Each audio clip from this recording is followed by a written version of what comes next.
Hello बच्चों, let's read this question. So the question says in the given figure ABCD is a cyclic quadrilateral.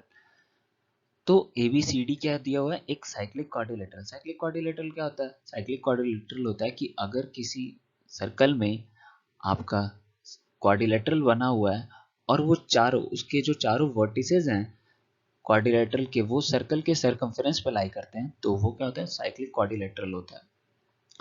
Now, moving further, ABCD is a cyclic quadrilateral. Angle ABC is 70 degree. ABC, it means ये वाला angle हमारा 70 degree दिया है. FG bisects CFA. ये जो FG line दिख रहा है FG, ये वाला वो एंगल CFA को बाइसेक्ट करता है. It means two equal parts में डिवाइड करता है. और EG जो है वो DEB को, मतलब ये EG जो है वो DEB को, ये वाले एंगल को डिवाइड करता है. और ये इसको DCE, इट मीन्स DCE हमारा जो ये रेडिश पार्ट है, ये रेडिश पार्ट वो हमारा 60 दिया है. और EGF 90 जो हमारा मेंशन किया हुआ है EGF 90. तो हमें एंगल HEC फाइंड करना है. तो कैसे करेंगे? जानते हैं इस क्वेश्चन का की कॉन्सेप्ट. फर्स्ट ऑफ ऑल हमारा ये साइक्लिक क्वाड्रिलेटरल दिया है तो साइक्लिक क्वाड्रिलेटरल का की कॉन्सेप्ट यूज हो जाएगा. और वो क्या होता है? The sum of opposite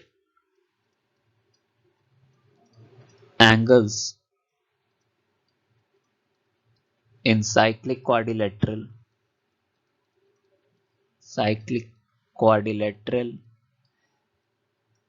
is equal to 180 degree. Cyclic quadrilateral में उनके जो अपोजिट एंगल्स का सम होता है वो क्या होता है? 180 degree. And the second thing which is going to be used in this question is angle sum property of triangle. The sum of all angles in triangle is 180 degree. जो triangle के interior angle होते हैं, तीनों angle होते हैं, उनका overall सम कितना होता है? 180 डिग्री. अब देखते हैं आगे. गिवन क्या है हमें? Angle DCE is equals to 60 degree. So angle BCD is equals to 180 minus 60 because angle BCD plus angle DCE कितना होगा? 180 होगा. और क्यों होगा? क्योंकि 180 ये लीनियर पेयर है. Linear pair, it's pair. तो हमारा एंगल BCD कितना आ जाएगा? Angle BCD 180 minus 60 that is equals to 120 degree. Now अब एंगल BAD को देखें. So angle it's BAD plus angle BCD, ये क्या होगा? 180 डिग्री. क्यों? क्योंकि opposite angles of cyclic quadrilateral is 180 degree.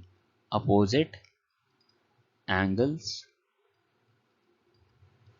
Some of opposite angles, sum of opposite angles in cyclic quadrilateral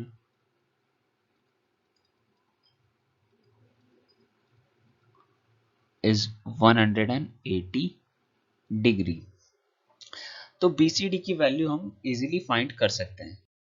so angle BAD का जो angle है वो फाइंड कर सकते हैं. कैसे? 180 minus BCD, 180 minus BCD which will be equal to 180 minus 120 that is 60 degree.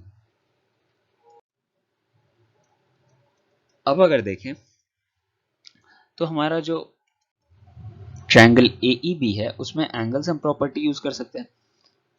In triangle AEB हम क्या लिख सकते हैं, angle BAD plus angle AEB plus angle ABC is equals to 180 degree. इसमें से हमें किसकी वैल्यू पता है, ABC की वैल्यू पता है और किसकी वैल्यू पता है, BAD की पता है, AEB की हम निकाल लेंगे। So AEB is equals to, it's AEB is equals to 180 minus 60 minus 70। हमें 70 कहाँ से लाया, ये पता है, यहाँ क्वेश्चन में दिया होता है ABC 70।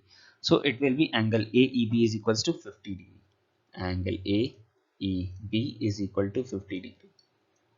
हमसे किसका पूछा है, HEC। सो एंगल HEC क्या है,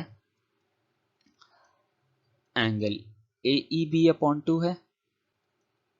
क्यों, क्योंकि जो HG है वो बाइसेक्ट कर रहा है, सॉरी EG जो है वो बाइसेक्ट कर रहा है किसको, एंगल AEB को। HD यहाँ पे हम HE भी लिख सकते हैं, HE bisects angle DEC। DEC angle को बाइसेक्ट कर रहा है, या फिर हम ये भी लिख सकते हैं एंगल AEC को कर रहा है, फॉर आवर कन्वीनियंस। तो ये 50 upon 2 that is equals to 25 degree. So angle HEC is equals to 25 degree. So the final answer of this question is angle HEC is equals to 25 degree, and our option C is correct answer. We have got this answer by using our key concept, which says the sum of opposite angles in a cyclic quadrilateral is 180 degree, and the sum of all the angles in a triangle is 180 degree. So I hope you understood it well. Thank you. Best of luck.